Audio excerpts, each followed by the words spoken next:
I'm here today with attorney Anthony Parent and attorney Robert Hansen to present to you the 2016 FBAR Penalty Guide. Some topics that we're going to cover today are FBAR Penalty Mitigation, Non-willful versus willful, filing versus record-keeping penalties, caps on willfulness, audit years, large business and international versus self-employed small business, criminal charges, FBAR Appeals, FBAR Litigation, and FBAR Penalty Installment Agreements. So thanks for joining me. Let's jump right in and begin with FBAR Penalty Mitigation. What can you tell me about that? Well, I would say FBAR Penalty Mitigation is not hard for most people. We need four things present. No illegal source income. That means you cannot be an international drug lord. Okay. So try to check that one off your list. Most people. Most people, not everybody. And I would say if you are going to be an international drug lord, you would want to keep it in pallets of cash. Then you don't have to worry about FBAR penalties. Got it. Then you also do need to cooperate. That is something you don't want to be playing hide the ball with an auditor. You do want to come forward, get ahead of it. Do not try to pretend it's not a problem. And I think also that's related to our fourth one. If there's going to be an underpayment, you want to get that underpayment of tax paid. So that you don't get this fraud penalty for underpayment of tax related to an unreported account. And the other thing is you can't have a previous FBAR penalty. So that's makes a little bit of sense there. Awesome. Right. All right. What about non-willful versus willful FBAR penalties? Well, the willful penalty is the one that we've been, talking about for a long time, the 50% on account value, which is interesting because that 50% penalty is calculated on the account value of the account the date the FBAR is due. So right now, if you were going to be assessed a willful FBAR penalty on your 2014 FBAR, it would be the account balance on June 30th, 2015, which would be interesting because if you actually cleaned out the account on June 29th, 2015, there really would be nothing to assess. So there is some, if you were looking to be clever, maybe clever by half, there is a way to avoid the willful FBAR penalties. And the other one we talk about is the non-willful. That comes up a lot. That's our $10,000 per occurrence. And then we also can get that down a little bit. Now, I think one of the things that Robert and I see is that the willful FBAR penalties really aren't going to hit that 50%. It's really rare for it to ever hit 50% for various reasons. For the willful penalty? Right, for the willful penalty. Well, the way that it works out for the mitigation guidelines, you have different tiers of penalty. So if your accounts are under 50,000, if your accounts between 50,000 or 250,000, between 250 and 1 million and 1 million above, once you get to those levels, that's when you start seeing the 50% numbers. Everything else is kind of done on a per account basis. So you're capped at 50%, but with the mitigation guidelines, you may actually be below it. Oh, that's good to know. It depends on the accounts you have, the values you have, number of accounts, stuff like that. It's a fact-sensitive type of determination. Got it. And Robert, how would the IRS go to prove you are willful? What are some of the ways that the IRS does that?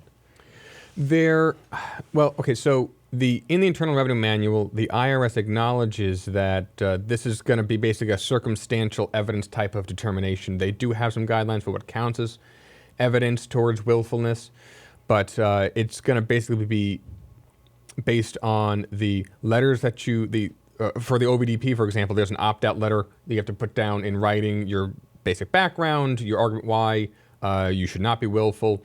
They go off of that. They go off of the interview that they'll always do on this, either in person or over the telephone, depending on where you live, where the IRS person is. And then did you check off Schedule B? That is not in any way the end-all be-all of it. Like Part 3 of Schedule B, where it says, do you have a foreign account, yes or no? Do you have an FBAR requirement? They look at that. They look at a couple of different factors. But it's going to be largely trying to determine from circumstantial evidence your state of mind. And that's a hard thing to prove, what someone's state of mind is. This is going to be a phone interview. They're going to be basically going off of the interview, what you've written, maybe a little follow-up with them. But there's not like a thing out there that's going to show willfulness, non-willfulness in and of itself. It's going to be based off of this kind of investigation. So another case-by-case basis. Case by case. And I would say that the most damning pieces of information come from taxpayers themselves, that they don't have good explanations and they go too far, or they don't understand sort of what they're saying when they're saying it, that they're giving an answer. An answer that is really, really bad that we've run into before is, yeah, I just couldn't be bothered. Yeah, I knew about it. I was going to get to it. I was busy at the time. I was busy at the time. I couldn't be bothered is one of the worst possible answers you could give because, okay, you've just said you're aware of it and you just said you weren't going to do it. So what part of that is not willful?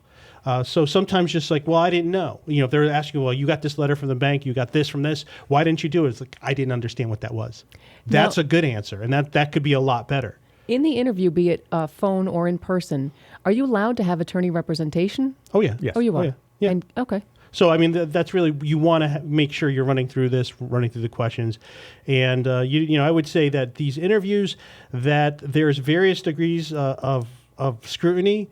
Some of these auditors are, man, they would be great New York City detectives. I mean, the way that they go at it. And some of them are just there to collect information. They're not really there they don't feel that they have the case of the century. Sometimes other people feel like they take it personally sometimes, that it really matters to them. And with that said, the auditor is actually not the one who makes the determination. The auditor is there to collect the information, give the report that goes off to technical services. Technical services, person who never even sees you, is the one who assesses the penalties, which can be kind of nasty because the auditor might be on your side.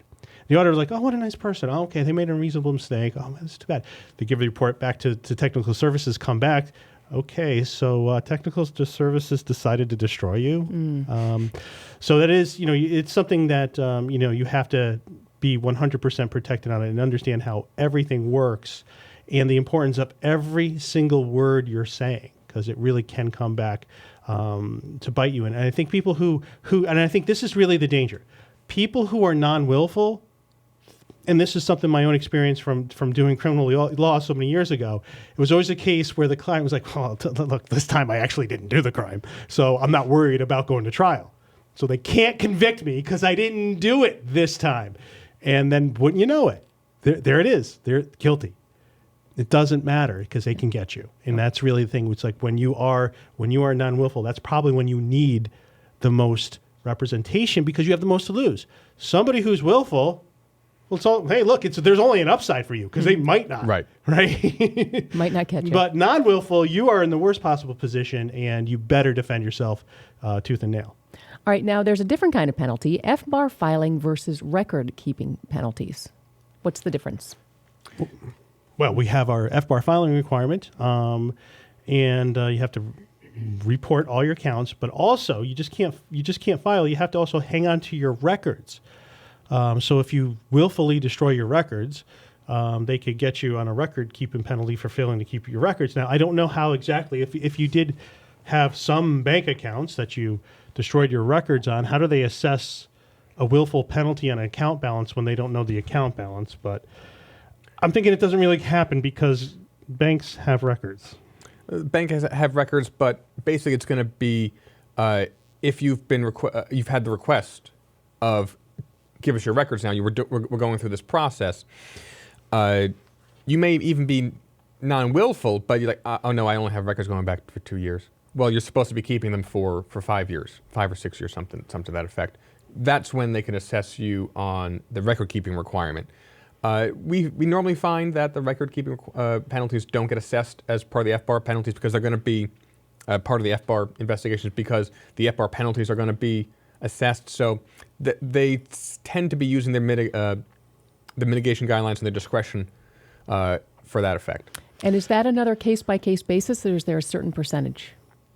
Well, I would say it's also, this is sort of demonstrating sort of how out of touch the FBAR is, because this is all from the Bank Secrecy Act of 1970. You know, the record keeping in 1970, okay, yeah, you could see how somebody could get rid of their records and not have them in 2 years, but it's sort of obsolete now. How is someone not going to have records from a bank account anywhere in the world from 3 years ago? It's very unlikely. So it seems like it is there, and you are supposed to keep on to them, but being actually hit with one is if you were willfully not giving them the records, but you should be able to get them. Okay.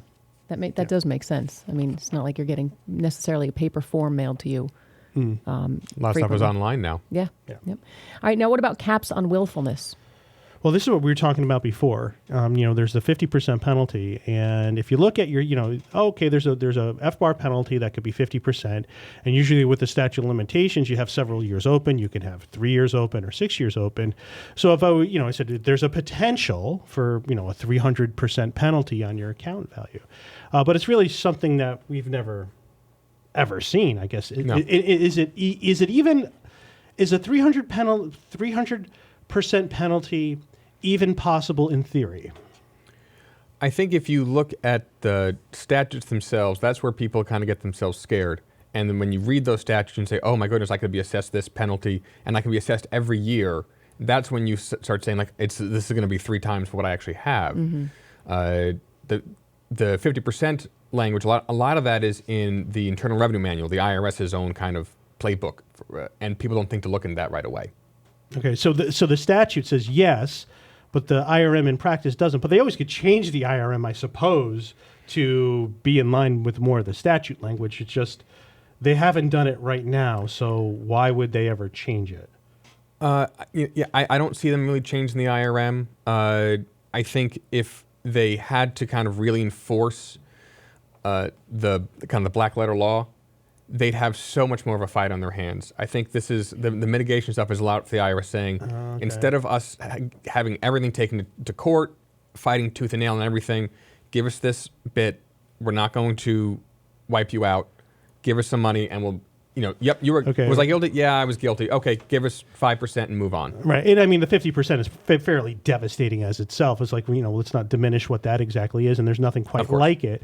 And so that their mitigation guidelines could be sort of their PR for the courts to say, well, no. This we have a whole sort of system of creating this penalty scheme, and it does sort of how they do have it set up. It is sort of ingenious because you are sort of forgetting the fact like there's a 50% penalty. There's that, and it has nothing to do with your with how much taxes you didn't pay. Correct. So you are sort of so that people are taking their eye off of that. When you look at all the other IRS penalties they have, there's one exception we did come up with, I think, for account. A 3520. 3520. That is one where there is a penalty based on the unreported gift amount. Yes, But that's the only other penalty we could think of where it's a percentage of the thing as opposed to the tax unpaid. So yeah, I would say a lot of this whole elaborate system is a way for them to sort of further entrench their 50% capability of a penalty, and that if they did go a little bit further, maybe somebody in court would say, well, it seems a little excessive. Why don't we say this is not allowed? But yeah, probably a pretty good strategy on their part to limit it somewhat, so they could punish you significantly. Yeah. Now, there's something with the violations after May 12th, 2015. We were talking about that yesterday. What's that about, Robert? So I think with the past 4, 5, 6 years, after FATCA has been passed, after a lot of these international issues have really kind of come to the fore, become much more salient in the public consciousness and in individual people's consciousnesses, the IRS has, I think, started to look into this a little bit deeper. I think they had some basic stuff for many years, but it wasn't used as often as it definitely, I highly doubt. I'm not some old sagey attorney yet in his 70s.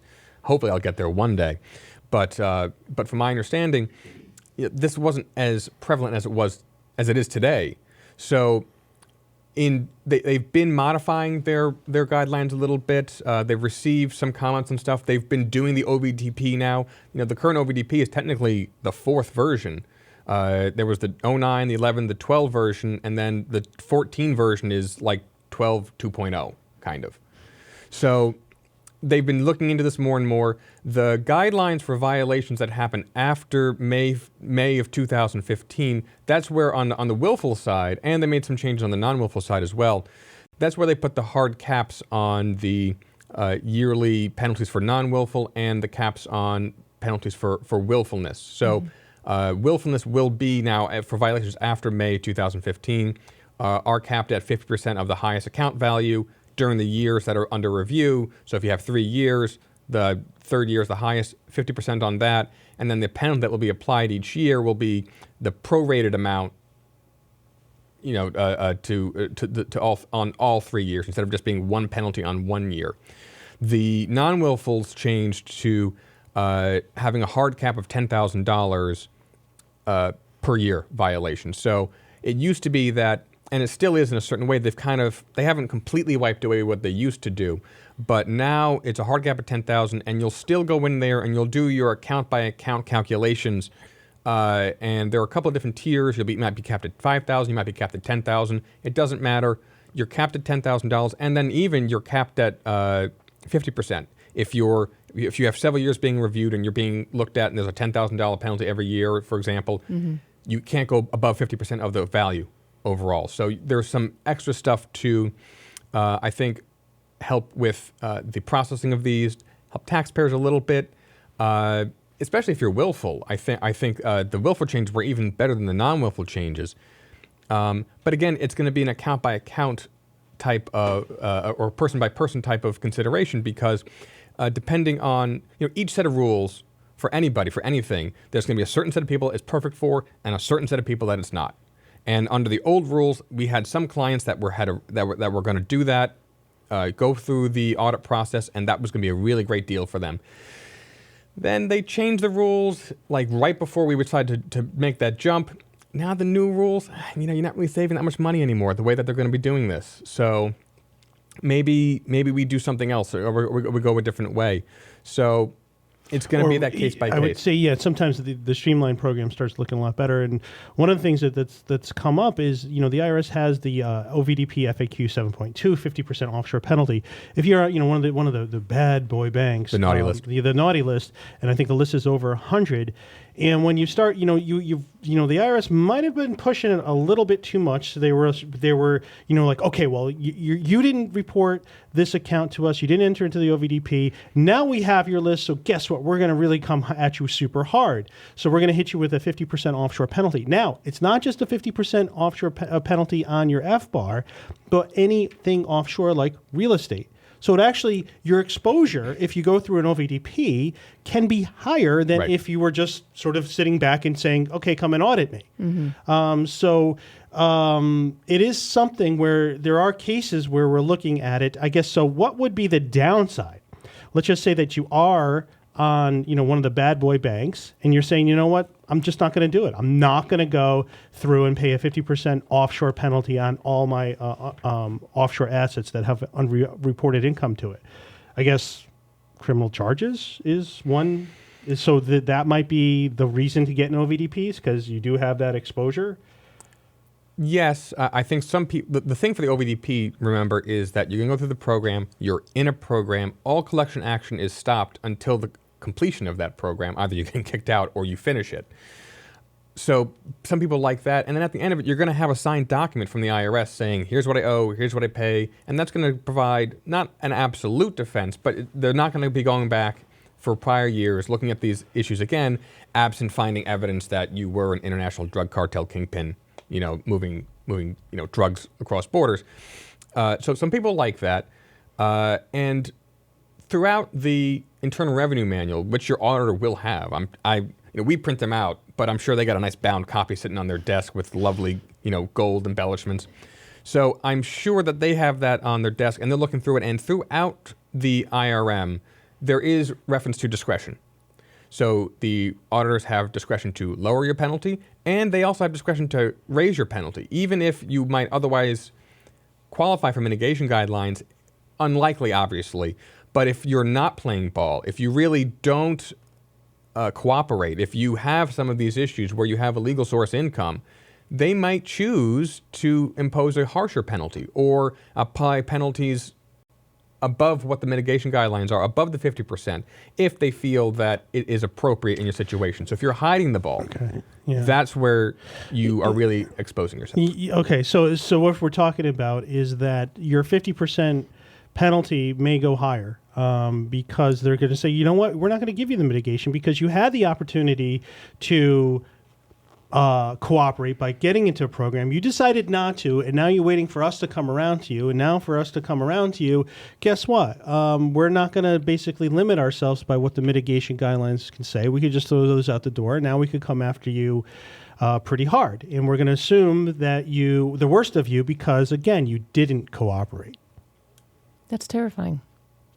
Yeah. All right, now let's talk about FBAR audit years. What do you got? Well, the statute of limitation on filing an FBAR and your assessing penalties is 6 years. Okay, and there's typically a 3-year Title 26 audit period for your taxes. Now that did change in 2010 slightly. They can audit you for 6 years as well. What we see though is what we haven't seen yet is an audit that comes straight out for FBAR. We haven't seen that yet of someone, of an auditor. Oh, hey, go audit this person for FBARs. And they start, okay, show us your FBARs. What do you have? No. What they start is like, hey, let's go look at your taxes first. Right. What's your taxes first? And they don't mention FBARs. They don't say a thing about FBARs. Like, let's look at your taxes. And then you might be sort of being roped along. Oh, okay. Hey, it looks like you have this coming from this foreign bank account. Tell us about that. Oh, I had this account, and you're just sort of talking, giving them stuff. Oh, okay. So now we're going to audit you for your FBARs after you've given us this information. Now first of all, we were always going to audit you on your FBARs. Yes. But we didn't want you to know that because we wanted you to spill the beans and say a lot of things and talk a lot, because now we could use the words you said against you now when we do your FBAR audit. So you always want to, you kind of want to give a person a lot. Give them a lot of room to make a lot of mistakes. Let them think that they might get away with it. Let them think there's a way out. And that's, when cops are doing it, getting people to confess, hey, look, make it easy on yourself here. Just, hang yourself, make it easy on yourself. And that's what they're kind of doing. They're they can do a little bit of a fishing expedition, see what you're going to say. Because really where they only can get information is from you. Other cases, maybe a CPA's out there to say, yeah, I told him not to do this, but he did it anyway. Doesn't come up a lot, really, but and then also with a banker who takes a plea deal to say, oh yeah, he wanted to avoid his taxes and I was going to help him, so blah blah blah blah. That's the majority. That's a minority of cases. The majority of cases, all the bad evidence comes from your mouth. So their job is to get you to talk, and then use it against you. Which is why when doing for things like opt-out audits, you want your attorney there with you. And to go over stuff beforehand to make sure that you don't say something that the auditor is going to use against you. You want to put yourself in the best light possible, and that's what your attorney should be doing for you. Yeah, and trying to pretend that the FBAR isn't an issue is just, that's a risky strategy, and I don't see it really working out. The FBAR is something that's huge. It's a huge thing. The IRS knows about it. Now, are there IRS employees who don't know about FBAR? Yeah, sure. But those aren't the ones who have the final decision on the FBAR penalties. So I think just sort of trying to lay low, and this does happen, people do get under audit, and then they're sort of researching, okay, what should I do about this? They're not in any sort of program. They're wondering what they're doing, like, okay, maybe it'll just go away. I remember we had an old offshore OVDP case where the client was audited in something like 2007, and the IRS auditor didn't know about actually universal tax jurisdiction. So the client was like, oh yeah, well, I have my bank accounts and I live in Florida, I live in Europe, go back and forth. And at no point did the auditor say, hey, you should report your worldwide income. No way. They didn't. No, they didn't mention it. So the client never did. And then in 2012, she found out, oh my God, I have a problem. And then when we opted out, like, hey, look, a lot of people made mistakes here. All right. Not just the client. How about the auditor who didn't catch it? And then in that case, we got no penalty assessed. Oh, wow. Because the IRS said, oh, yeah, I guess we should have mentioned something about that. But, that was a long time ago. Yeah. 2007 was before really the UBS thing blew up. Right. And there's so many press releases now about how much money the programs are bringing in, and they're so successful. And there's FATCA now, too, which does make, there's FATCA going on where there's reporting, which is like, well, now if all these foreign bank accounts are reporting information to the IRS, doesn't that not make the FBAR somewhat obsolete? So maybe we should get rid of that, so that way people don't have this exposure for these horrific penalties of something they can't really avoid anyway. Well, you know that's not going to happen. and they double down. And then they create the 8938. Yeah, right. Yeah. Like, well, okay, not only that, not only do we have the information straight from the banks, we're going to make you report an additional thing in addition to the FBAR that has a slightly different schedule of things. And if you don't do it right, the statute of limitations on assessment never ends. Yeah, that's... So there'll probably be another form in a few years that is even more duplicative. Right, let's talk about the difference between large business and international versus self-employed small business. Yeah, and I would say this is that the audits that we would run into years ago came from self-employed small business. An auditor in the U.S. getting into somebody's affairs and then say, oh, wait a second, they have an offshore bank account. Okay, that's the unit. That's the typical unit that's handling an individual or small business is self-employed small business. Now what we're seeing is the other unit, large business and international. Now they're starting to get involved.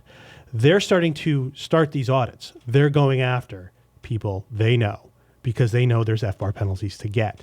So that's something that's going on now. And again, the self-employment small business, you could have an auditor not know about FBARs. You know, Yeah, maybe that's they're just, you know, they've never done it. They've never ran into that problem.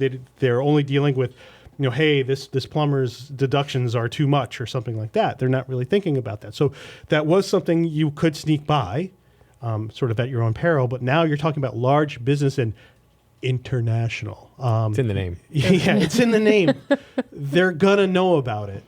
So you really, you know, if you are audited, you really want to get ahead of this and not react to what they're going to do. You need to know what is going to happen. Well, what's going to happen is they're going to assess you at FBAR penalty. Okay, well, how to best prepare for that? Okay, let's get our story down, make sure we get our mitigation guidelines, make sure we limit what we have instead of pretending the issue isn't there and just hoping, okay, maybe somebody won't do their job. All right, that's a strategy, but I certainly would not bet a lot of money on that ever being successful. And we even talked about C Corps, the chances of audit. The bigger the corp, the higher the chance of audit. Yeah, and and when you're with LB&I, that's pretty serious. Yeah. Now, people ask about criminal charges. Do they exist? Have we seen that happen? Yeah, they exist. Usually, if there's a criminal charge for FBAR, it's going to be part of a plea deal. So they could get you on an FBAR criminal charge. Typically, there'd be something else involved. They'd want to get you on tax evasion, or they could do it. I mean, I guess the thing is that they could prove it. What would you rather prove to a jury? Would you rather say, hey, you needed to file this form, and you didn't file this form, therefore this person should, you know, be found guilty? A jury actually might have a hard time with that, because remember, most juries, when they're convicting for tax evasion, all they think they're doing is like, hey, this person owes the government, they should pay. They don't think like, I'm going to send this person to prison if I convict them. So that's really where I would say, yeah, there's definitely a risk for it. If you were you would probably plead guilty to an FBAR charge as opposed to being found guilty in FBAR charge, just because a jury would have a difficult time to understanding it. But you would probably be convicted of tax evasion or something else would be more likely. Okay. But either way, it's pretty scary, pretty horrific. Yeah. Yeah. What about FBAR Appeals? All right, FBAR Appeals. It is the IRS Office of Appeals. It's the IRS Office of Appeals. IRS Office of Appeals is one of our favorite places at the IRS. These are people who have discretion, who live in the real world, who, you know, don't, you know, their book isn't really the IRM. Their book is like, what's going to happen in court? What's really going to happen? Is there some sort of way? If you have an understanding, you know, if you have a sympathetic client and they like them, they're really going to try. They're really going to try any which way to find something to say, okay, we're not going to hurt this guy as much. That's really the bulk of them, and they can be really, really helpful. They can also be the ones to tell you, hey, here's a strategy for you. I can't rule in your favor because you know, if they are limited by something, hey, I can't rule in your favor, but if you did this, you might have some luck. So they're really a great place to be. Their job for FBAR Appeals is to look at the risks of litigation. That is what their job is, to say, okay, if we go to court, how likely is it that we can enforce this judgment? Because that's what has to happen. It's just not an assessment that goes out. So they're looking at the facts, and you know, where the facts are going to have is what the client said, because that's admissible in a court. It's a statement against interest. there's nothing there. If it's the auditor, if it's the auditor's word saying, I know that person was willful. I know it. That's meaningless. Yeah. That's an opinion. There's no case there. They're going to say, okay, we're going to assess non-willful penalties. Because the non-willful, they don't really need anything. Like, well, you didn't file it. Yeah. But to get to willful, based on an auditor's determination alone, not going to happen. It's really not going to happen. It's going to be something you said, or if there's some other evidence around, that's going to be the thing to say, no, we're going to go with willful. We're going to uphold the willful because we think we're going to prevail in court. Right. So that's really sort of appeals, is they're really looking at how likely it is that the government can prevail in an FBAR suit in federal court. So that's sort of the thing, as you're going through this whole process, keep that in mind. You got to think about what's the worst case. And if you're working towards that worst case and trying to avoid it, then you avoid maybe you avoid even having to go to FBAR Appeals, because the auditor realizes, like, yeah, we don't have anything. We don't have anything, so we're just going to stop it here. So you always have to think about the highest level of review and where this could possibly go to avoid things and to see how things can go really bad. All right, tell me about FBAR litigation to enforce judgment. Well, we just talked about the FBAR Appeals. It has to go to FBAR Appeals first. Yep.